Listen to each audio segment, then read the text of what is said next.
आज भी आपको एक बात बता दूं, जगन्नाथ जी के मंदिर को, जगन्नाथ जी के बारे में तो आप सब जानते हैं। जगन्नाथ जी के मंदिर में जिन्होंने मंदिर बनवाया, इंद्रद्युम्न नाम के राजा और गुंडिचा नाम की उनकी पत्नी, उन्होंने जगन्नाथ जी को अपना पुत्र माना था। मंदिर बनवाया, पूजा की। एक दिन जगन्नाथ जी प्रसन्न हो गए। मां कुछ मांग लो, कुछ चाहिए तो बोलो। कुछ नहीं चाहिए। भगवान ने कहा कुछ तो मांग लो मेरी मां। नहीं, भगवान ने कहा मांगना पड़ेगा। तो राजा ने कहा अपनी मां से पूछ लो, गुंडिचा। ठीक है मां, क्या चाहिए? कुछ नहीं। भगवान ने कहा आपको बेटा नहीं है, मैं आपको बेटा देता हूं, जाओ।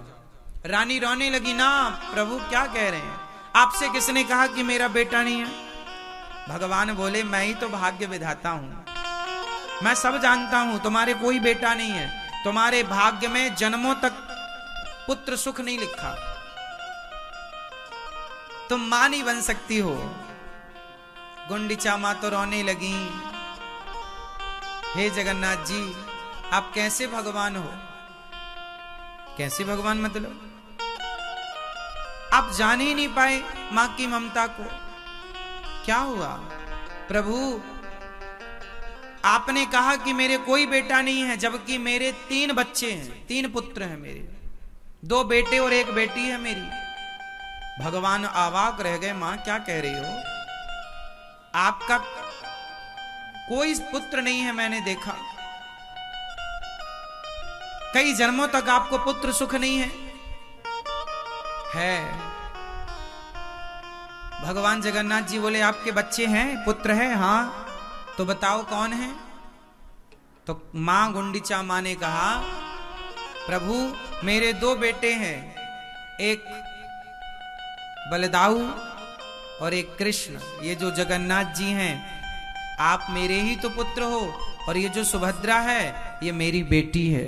मैं आपको ही अपना मानता हूं, मैं आपको ही अपना पुत्र मानती हूं, आपसे ही मैं पुत्र का सुख पाती हूं। आप ये क्यों कह रहे हैं कि मेरी मुझे कोई संतान की कामना ही नहीं?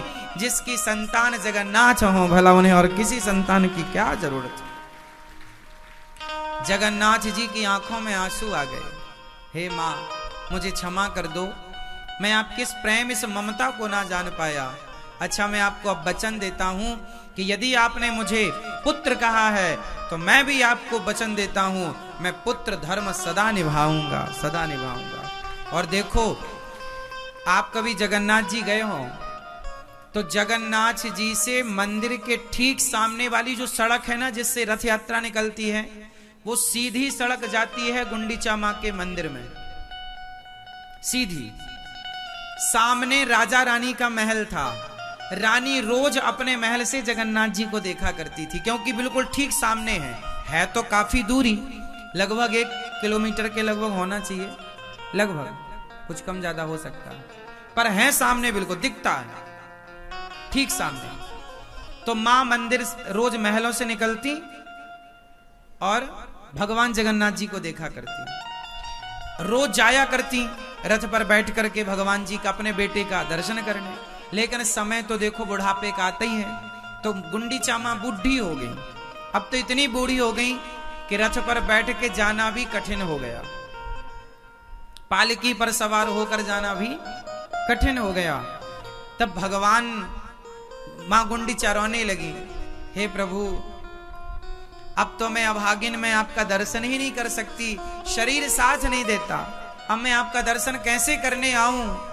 भगवान बोले मां अब तुम मत आया करो, जब शरीर था तुम आई, अब मैं आपका बेटा हूं ना, अब मैं आया करूंगा आपका दर्शन करने के लिए। इसलिए तब से लेकर आज तक ये परंपरा है कि जगन्नाथ जी आषाढ़ के महीने में साल में 1 बार भगवान मां गुंडिचा मां से मिलने जाते। जो रथ यात्रा निकलती है भगवान जी की, जगन्नाथ जी की, वो रथ यात्रा निकलकर जाती कहां है?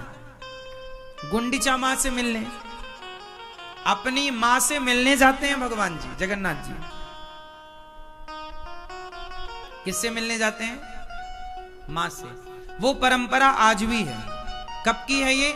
हजारों साल हो गए इस परंपरा को, आज की नहीं है ये कोई परंपराएं अभी की नहीं है, हजारों वर्ष से चली आ रही हैं। देश गुलाम हुआ, आजाद हुआ, हर स्थिति परिस्थिति बदली, पर ये परंपराएं नहीं मिटी, ये परंपराएं नहीं रुकी, ये परंपराएं चली।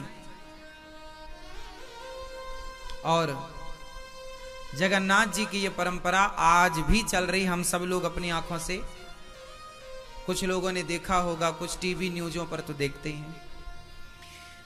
जब उनकी मां की मृत्यु हुई, गुंडीचा मां और इंद्रद्युम्न राजा की मृत्यु हुई, तो भगवान ने कहा पुजारी जी से कि मैं अपनी मां और पिता का पिंडदान करूंगा।